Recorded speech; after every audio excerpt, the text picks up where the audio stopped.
Mangalore University, Government First Grade College, and PG Center, Shankarayana, Kundapura, Udupi. I am Mohini here with crime insurance, criminal and tortious behavior of insured. See, we'll see here different under different headings. Moral hazard.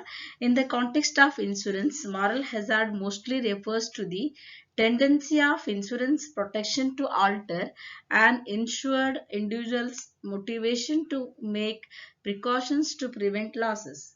Anyone who is insured against a risk will not capture the full benefits of efforts to reduce the risk.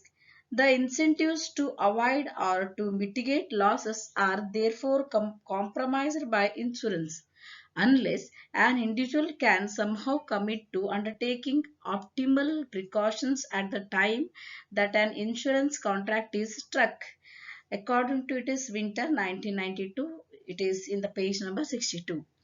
An accident or a theft may not be completely avoidable. However, in most cases, the victim can influence the probability of the loss occurring by self insurance or the size of the loss itself by self protection.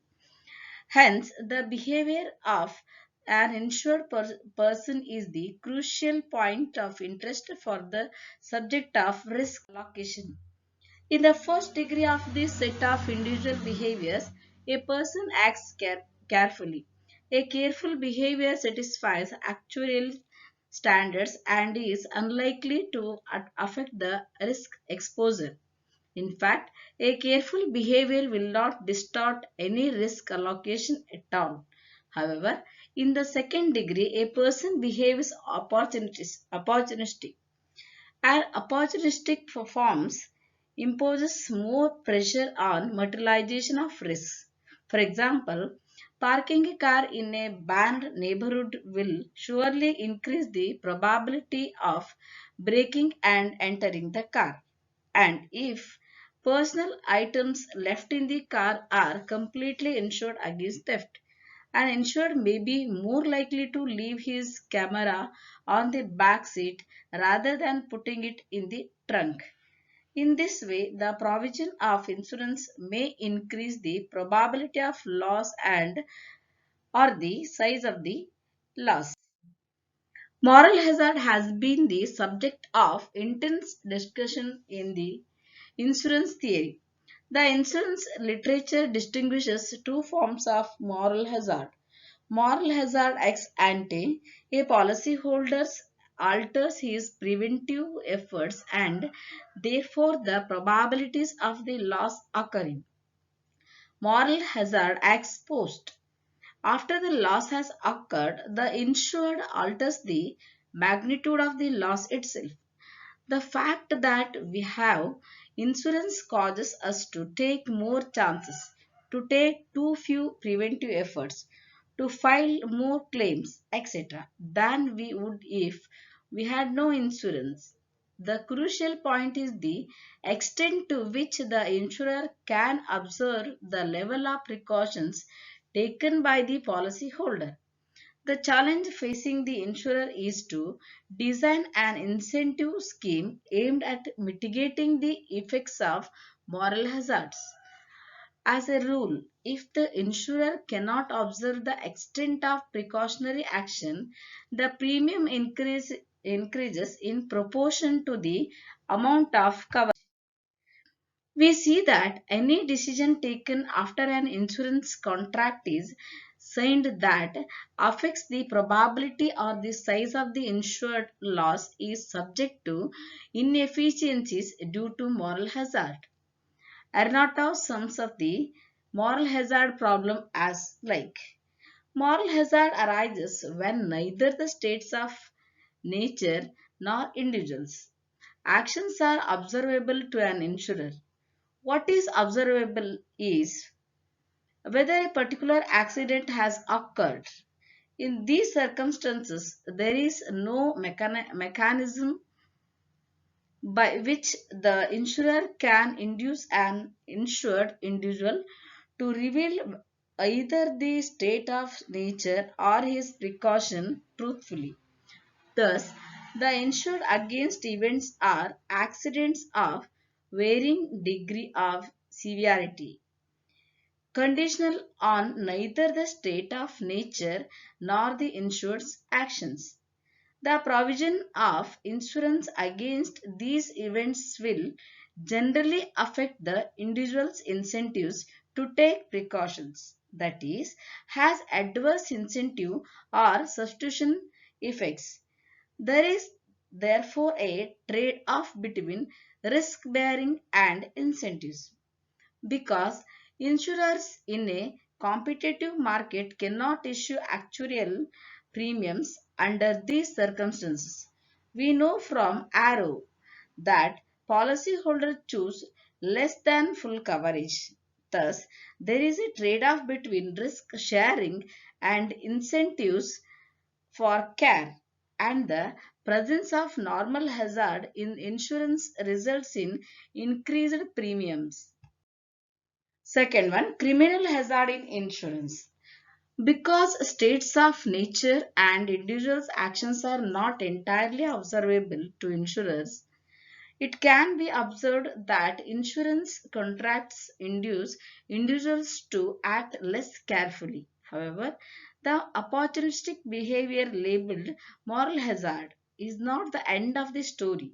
Some individuals go a step further and report losses that have not occurred at all. For example, a car owner who sells his car on the black market and reports it as stolen is engaging in criminal hazard. Since the act is defined as criminal and its success is measured in terms of probabilities. While the problem inherent in moral hazard is that insured individuals might not truthfully report the size and circumstances of an accident or loss. The problem inherent in criminal hazard is that the insured intentionally misrepresents the facts. In this third degree of behavioral patterns, the insured causes intentional harm to the insurer.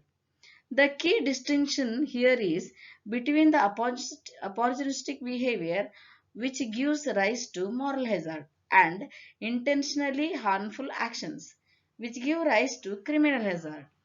Two conditions of individually behavior must be fulfilled to rise to the level of criminal hazards. Let me first one. The individual must act with a guilty mind and the effect must constitute public harm. A guilty mind is disclosed by determining whether the loss was caused intentionally to gain a personal advantage. Selling my car and reporting it as stolen falls under this classification, but parking in an area well known for criminal activity does not. While the first example illustrates a criminal hazard, the second is typically a matter of moral hazard. I do not violate any criminal statute by parking in a high crime area, but my negligent behavior certainly affects the probability of a loss occurring. The second element of criminal hazard, whether the effect constitutes public harm, is not self evident. Law and economics generally distinguish between private and public harm. In civil matters, the nature of the harm is private, whereas in criminal matters, the harm is public. One could argue that selling my own car and reporting it as stolen is not a public harm, since the insurance company is the only party adversely affected. To cover damages, the insurer could sue for fraudulent behavior and under tort law. Fraud, however, is individually criminal, not tortious. Why? One reason, of course, is that a claim without a causative link between reported and actual loss is untrue, and the insurer, along with all other insured persons who pay indirectly suffers by paying such a claim. If such fraudulent actions were taken into account, no insurance solution would be possible, or insurance would be sold at such a high cost that it would indeed be a public harm. In this famous work on the economics of crime and punishment, Baker gives a further reason why theft is socially harmful and not merely a means of redistributing resources. Baker argues that the time spent on planning and carrying out harmful acts is socially unproductive because such acts do not create wealth, only forcibly redistribute it. Illegal acquisition of wealth is rent seeking and therefore a public harm. Baker proposes approximating the social cost of theft by adding to the actual dollar amounts stolen the resources spent by potential victims protecting themselves against crime. In his Nobel lecture, Baker elaborates on the social cost of the theft as follows. In the early stages of my work on crime, I was puzzled by why theft is socially harmful, since it appears merely to redistribute resources, usually from wealthier to poorer individuals. I resolved the puzzle by pointing out that criminals spend on weapons and on the value of the time in planning and carrying out their crimes, and that such spending is socially unproductive. It is what is now called rent seeking because it does not create wealth, only forcibly redistributes it. I approximated the social cost of theft by the dollar stolen since rational criminals would be willing to spend up to that amount on their crimes. I should have added the resources spent by potential victims protecting themselves against crime. Baker's insights are very useful for our purpose. First, criminal hazard in insurance business is unproductive since the criminal makes expenditures, material as well as immaterial, in planning and carrying out insurance fraud. Second, because insurance fraud raises the actuarial risk distribution, it also destroys the business platform of any insurance solution. As a consequence, the insurer must protect himself against a potentially fraudulent behavior. That is, the behavior must invest both in precautionary activities to deter fraudulence and in claim inquiries that scrutinize the truth of the claims at issue. Hence, the social cost of criminal hazard can be approximated as the amount criminals spend perpetrating insurance fraud plus the cost of insurers of protecting against it. Third one, implications for insurance. We have seen that insurance fraud is socially unproductive since it causes both private and public harm. Thus, market failure is at hand. In order to reallocate scarce resources in Pareto point of view, we propose to use tools of economics theory and law. The reason for this approach is obvious. Due to information asymmetry, the market will face the problems of both moral hazard and criminal hazard. Under these circumstances, the market will not reach any social optimum. Rules created by law establish implicit prices for different kinds of behavior. The consequences of legal rules can be analyzed as